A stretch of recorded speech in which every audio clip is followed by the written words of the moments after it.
tata ka mma kọwara gị ibe kpatalụ na o ji wee bụrụ na eje ịnụ nwaanyị atụba inu. O nwere inu a na-atụ dị very common. Ndị Nollywood emego ụmụaka masịalịa inu ebe a na-atụ bụ na mmadụ ga-abata gba agadi nwoke si ya na o nwere ụdala mfụrụ n'azụ be gị anyị bịara ịghọlụ. Mma gwa gị rizin eji atụ inu ahụ, maọbụ na o nwere anụ anyị chọrọ ọgbabata be gị anyị bịara ka anyị fụ nyaba anụ,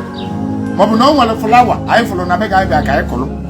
Mma gwa gị rizin eji atụ nyaba inu. Tata ka mma kọwalụ gị.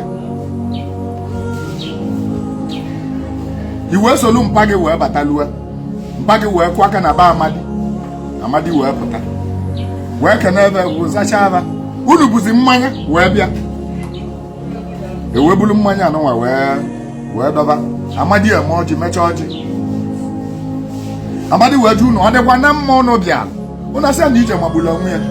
Maazị Amadi ije magbula onwe ya. Iwe sị Amadi na ọ nwere mpa gị ọ bụrụ ngụ nwe masị ọnụ kpuchie sọsọ ekene ka ị ga-ekene ịbata ikene Amadi jee nọdụ anị n'ọcha. O nwere ị na-ekwu okwu na-akpọ ga-akpọ ka ndị nọ into the system ka ba discourse wa as ndị nọ into the system na ọ bụrụ ngụwa ga-ekwu onye mere ma na-eji wee ekwu okwu. Ọ bụrụ nkịta ụfọdụ na-esizi n'afọ wee na-ekwu nnaba okwu. Ịbata ịnọdụ anị nọdụ nwa jụụ babụ the elders ka ba kwuo ebe ba bịa.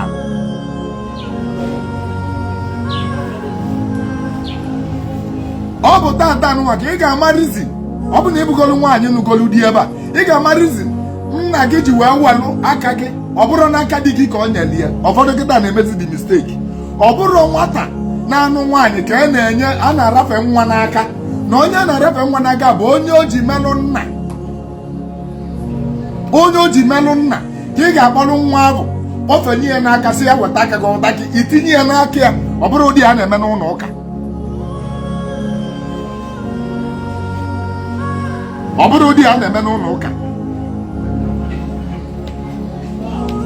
O wee sị ya na ọ ma na awa ada egbuo ose ifia na nkịtị. Ọ sị ya na ọ nwere anụ ba chọwalụ chụgide anụ a na-ene anụ a gbagide gbabata n'ime ụlọ ya. Ọ malụgị ibe ba bịara. And the reason ba ji wee tụọ anya bụ inu bụ na ba chọrọ ka nke bụ nwa ofeke mala inu ba na-asụ mala ibe ba na-akpa. Ọ ga-abụ akpata mma ka agba gị na abatara mma ba akpatazi mma ka agba gị ka ụnụ nara. Agreement adịrị ya. O nwere agreement ị na-eme. Onye mere ji wee were inu wee na-akọwa nya bụ ihe. Ozugbo atụrụ nya bụ onye inu ọ malụghị ebe a bịa. Ọ sị na mgba nya ba chekwara ka ọ bịa. Okwunye ọtọ jee kpọsi na ọ bụrụ ọdị ya. Ị na Igbo nna asụ. Ọ bụrụ ọzọkwa kịta Igbo na-awa anya. Oge kwunye ọtọ jee kpọsi na ọ bụrụ ọdị ya maọbụ onye o ji mele nna na famili ka ọ bịa ka ọ nọdụ anị ka ọ bụrụ a witness.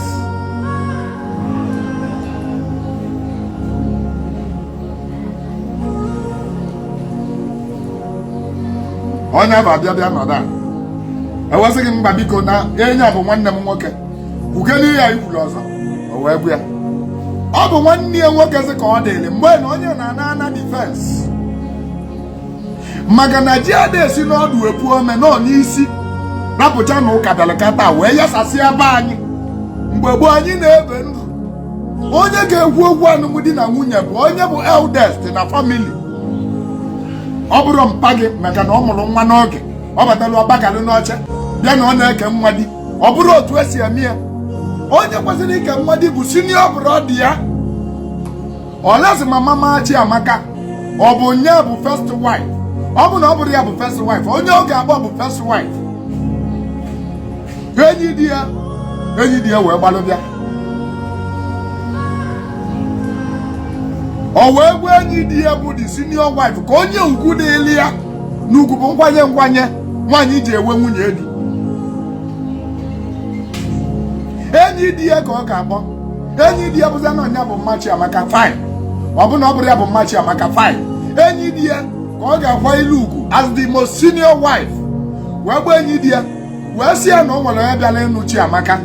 Ego dị ọnọgwụ ya. Ego dị bụzi mma Chiamaka for instance. Ọ sị ya jee kpọọ nụ Chiamaka ka ọ bịa.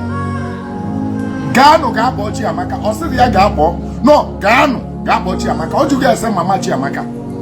ọsịa gaanụ ga-akpọ Chiamaka. Ibe ji di ya ga-emezi bụ na ọ ga-aga ga kpọọ ego odi. O wee sị ya na nna anyị sịkwana mụ na gị kpọọ Chiamaka. Ọsịa nsogbu adị, ọsịa na ya marakwa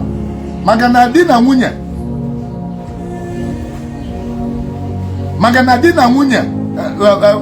ya bụ ụmụ nwaanyị a marakwa n'ibe abịa.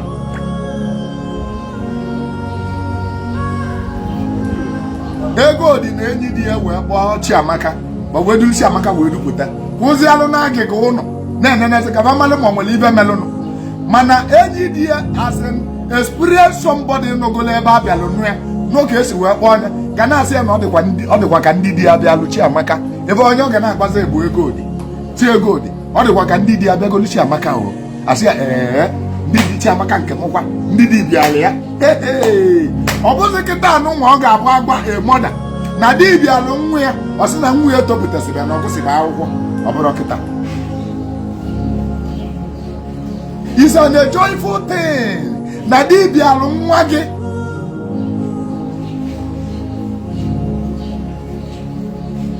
wee kpọpụta Chiamaka wee bịa kwụlụ. Chiamaka ya abịa ikene nne ya. Chiamaka ọma mme ka ọ mara ibe a na-eje. Ọ ga-akpụ ya akpọ ya sị ya nna anyị ọ bịago nna anyị ịkpọ mụ ọsị ya Chiamaka ọza Adam ọza ngwa jee kutere m mmiri ka m nwụọ. Na-aghọta ihe nnewu ọ ga-ezi ozi mana ibe o ji kpọọ ọnya bụ ka ndị n'ofu ya. Ozugbo Chiamaka mere abịa nna gị nna nke nwoke ga-atakili nke nwoke si ya ọkwa ọnya okwu ya n'isi ọkwe ka mgbele okwu ya n'isi ka mgbele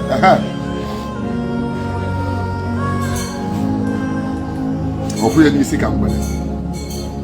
Chiamaka wee pụọ. Nna m Chiamaka wee jụọ unu ọgwanụ Chiamaka dị ebe a ọ bụ nke agụnụ na-ekwu nyabụ ibe ọ sị ya nọ nyanwa okwu agasị ana.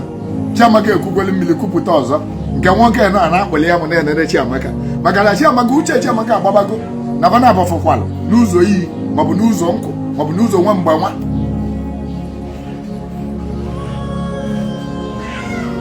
Bana abọ wee fụsị ya Chiamaka wee baa.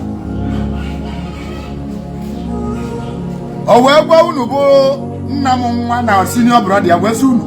mgba nsogbu adịrọ anyị anụgo ibu unu kwuru mgba na anụ na ị ga-ezihetele unu ozi azụ. Ịmalụ reason baji wee gwaba na anyị ezihetele m ozi azụ. Ịmalụ reason eji wee gwaba na a ga-ezihetele m ozi azụ.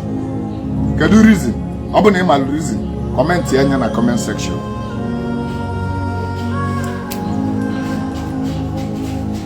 Okay,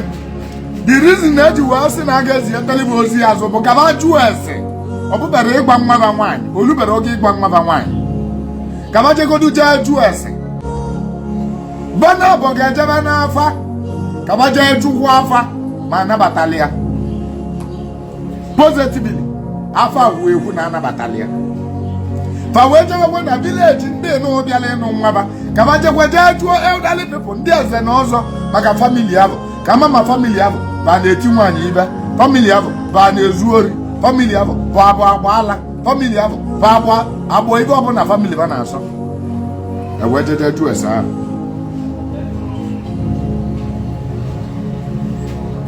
Fa wee jụsị ese o wee bụrụ na eziokwu na famili anụnwa dị mma ma wee na ya taa azụ. Ọ mgbe ọ bụzi ka a ga-emezi ka a ya agbazi ọ ya akpọzi nne enyi di ya bụ the first wife na nne Chiamaka na Chiamaka ba na-aba anọdụ o wee na-agbazi enyi di ya na nne Chiamaka si ya na ndị nụ bịara ụbọchị ya na ibe ba bịara bụ ka ba nụwa na ba bịara ịnụ Chiamaka si na o nwere nwa okolobịa sobe wee bịa na ọ bụ na ba nele anya okwe ọzọ na nwa okolobịa bịara ịnụ Chiamaka si na ba ajụgo ese na anabatali ya wee jụzia Chiamaka ọ dịkwa gị mma ije dị n'obodo dị otu a? Chiamaka ekwe ọ dịkwa gị mma bụ nwa okolobịa ahụ Chiamaka ekwe asị na okwu abụọ ewezighata ndị ilo ozi fa wee bịa nalụ ahịa aba ga-akpọ mgbe gboo abụrụ ego na ahịa ka a na-akpọ a ga-agba gị ihe n'ọnụ ị ga-ego ka wụrisi n'ọnụ ihe eweta maọbụ gadịmadị aka n'ọnụ ị ga-eweta maọbụ ji n'ọnụ ị ga-ebuta maọbụ ewu na ọkụkọ dị ya ị ga-eweta fa ga-agwa gị ị ga-eweta ewe n'ife nwaanyị nke kịta anụ a na-akpọzi n'alụ list unu wee bịa n'alụ list wee nechalụ list wee bịa mee ego kịta anụ a na-akpọ ihe ime ego ma mgbe bụ ịkpọta ahịa bụ agwala unu gota unu egotasị unu ewetazi dị ahịa bịa wụsa ewee negotiate ya ma ozugbo maọbụ na ozube ọ bụzi alụ na ahịa ahụ ezugo n'ezie the wildest thing echefugoro adaeze eme ya ibe ọzọ a ga-emezi bụ na a ga-ebunye agha agba Chiamaka na ndị enyi ya ga-apụta n'ilu a wee jụọ basịba na onye anụnwa bịara ime ego n'isi gị Chiamaka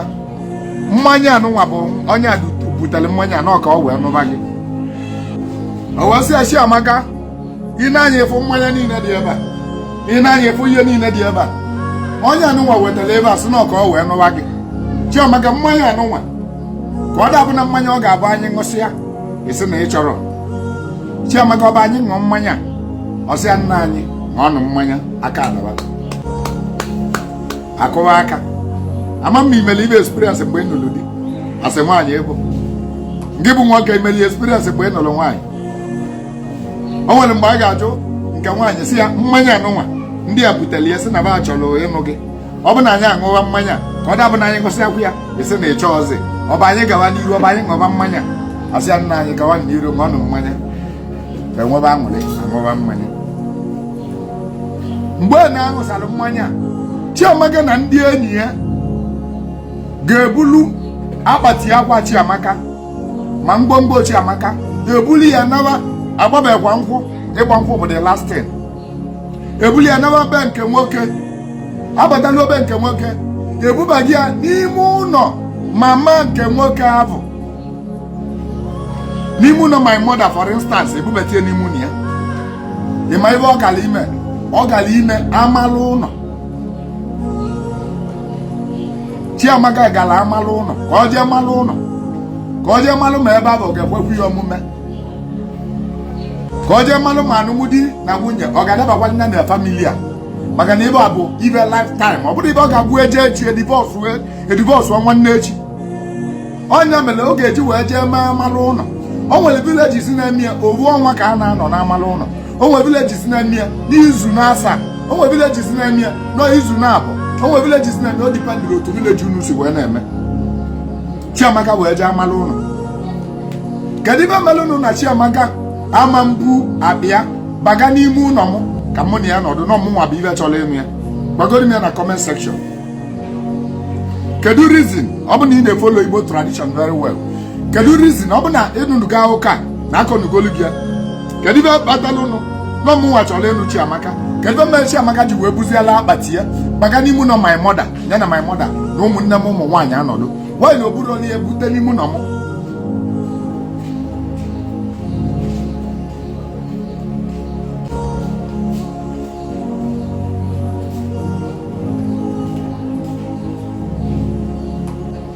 ibe melụnụ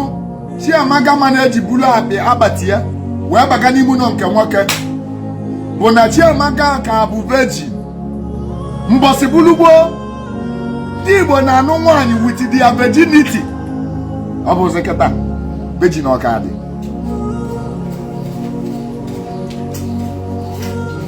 ka ndị ejeneje daa iwu jee mee nsọ ana na mgbe gboo ịnụ nwaanyị ịdị na nwaanyị without agbara nkwụ ya iwe dizibejin ya anya ịma na nsọ ka ọ bụ enwere ike iji eba n'ichi gị n'obodo maọbụ nie gị na ndụ ịra n'Igbo nna asụ so ka prevent anya na ga-eji kpọli ya kpọbatala your mother ka your mother tinye anya n'ala ibe nke nwoke na-emezi mgbe ahụ bụ nke nwoke ọ bụ na ọ na-apụbu ọlịlị ọ bụ na ọ na-abụ abalị ọbụla na tam o ji abata bụ 10 o'clock efu ya na 5 ọ batago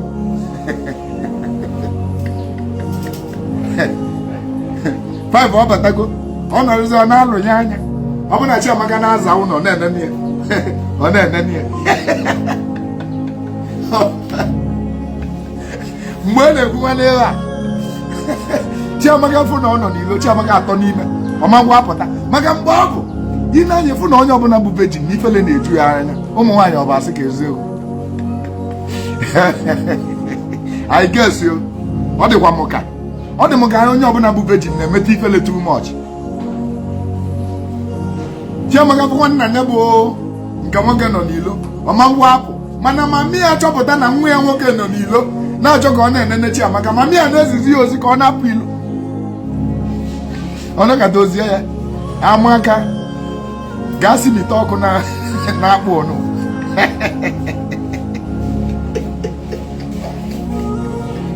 gaa simite ọkụ na-akpụ ọnụ Amaka nkwụ ha dị saịdị ya nụ ọ dị ọkwanụ mma paki ka anya saịdị ya iwe o ji ezi ya bụ ka nwa ya nwoke na-afụ ya ka ime na-anọdụ owu ebe ka ọ kpata ndị enyi ya maka mgbe a ka ndị enyi gị ga-eji nwa na-apụtalị gị ama ka a na-afụ nwunye ka nwa amasị alụ nwa bụ apụ n'anwụ odogwu ebe a ka ị ga-eri isi ha na-asa dị ka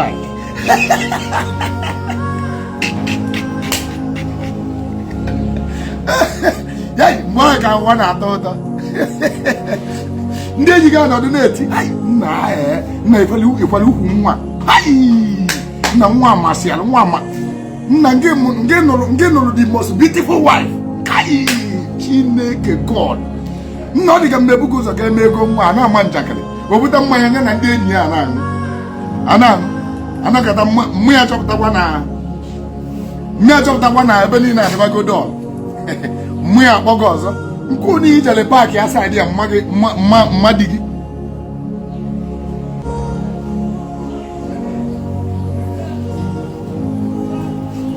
nkwụ ọnụ nwa nne dị gị sịrị gị jee paakị ya n'aka ekpe mgbe a gị ejizi mazi na ọsetọ anagada nne di gị azị ya nna Chiamaka ọ dịkwana ka ebe a nkwụ adịbụ mfe ọ dịkwana mma biko jegara ga paakị kwa nkwụ adịrọkwa ya saịdị elu ị ga-ajụ gị bụ onye a na-enene ka amara ị ga-ajụ ị gbapụwa ilo na-enene ife na-eju gị iru ọma iru ya otu a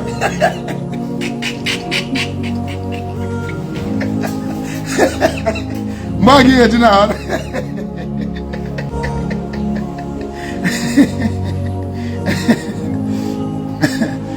so nke nwoke anọdụ na-adịmaya na nwunye ya ọ na-agụ ya na-agụ nke nwoke mana ọ na ose elu aka ka ọ bụ ọ na ya nso mana ọ maliu ya aka ameni wis kwesịrị na ọ ga-anọ ma mmetụ ya aka amafọdụ nkeni ya sef amafọ nkeni ya bụ na ụkwụkọ ọnụ that is the law nkeni ya ma akwụkwọ nwa ọnụ ụlọ ama mkpanwu nkata saịn ka iwee gị dị na-enye ya saịn abụkwa kpụta imu nọ gị maka eme ihe kata mana oge sinike ewege mma gị lara ụlọ sinike mma gị lara ụlọ orele otipụta olu rebata na your room ọ bụghị ya onweghị emekọta anụ ka ọ rebata na your room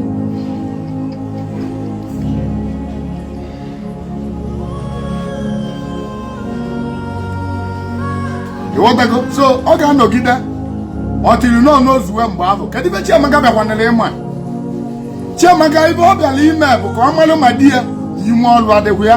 maka na mgbe ahụ nwunye ya nọ nso ka nwoke ga na ọbụgodị na ọ da-awa nkụ n'ụlọ mgbe ka ọ ya awabazi nkụ hai nna nkụ ebukekwana ọma nchadị ka mmụ ya kwuo onye kwuo mgbe ahụ ya eji ma na ọ na-anụ ihe unu na-ekwu ọ nọ n'ime ụlọ nke ya ọ na-ege ihe unu na-ekwu na-emu na ụlọ mmadụ wa na-asị anyị nna ya wetegodu na anya ike ka anyị tụwa nkụ a bifo na-apụta ile weta anya ike ọbụla nwa amadi awawago nkụ ọbụla ọwawago nkụ ka nwunye ya na-afụ ya nwaanyị na ọzọ n'ime ụlọ na-akpụli ya mụ nke nwoke a na-agwapụ nkụ so nke nwaanyị jere inene ma di ya dịkwa ume ọrụ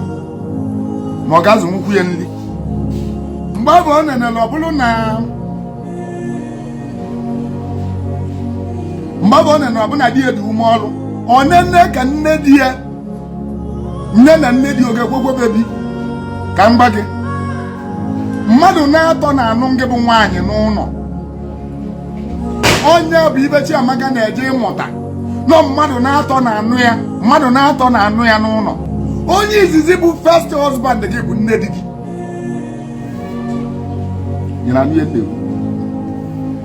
your first husband bụ nne di gị the second husband bụ ụmụnne di gị the last husband bụ nke duga ewe na-anaba anaba nya mere oge eji wee bụrụ na ị ga-eme anything possible efu na nke na nne di gị dị n'udo maka na di gị wee iwe wee sị na ị ga-ana nne di gị sị na ị nakọrọ onwere ebe ị na-eje ọdụ nne di gị mara obi di ya ugo di ya obi di ya nye ya agba di ya n'okwu di ya wee sị gị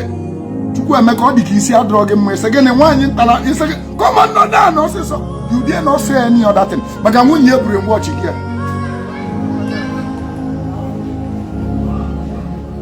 nwunye eburu mgbe ọchị gị ya so o nwere ebe nwaanyị na-eje nne di gị bụ your first husband so ijegodi ije mụọ aka ya malụ ma ọ ga-ekwekwu n'obibi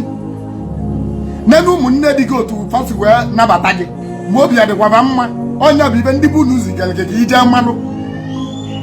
ka ọ dị bụ na-apụta echi the whole family ewejibe war against you maọbụ nne dị gị afụgo osimi ibe ndị a ka ijere ịmonitọ iwe nene si nene ma nya bụ family ga-ekwekwe gị obibi ka m gba gị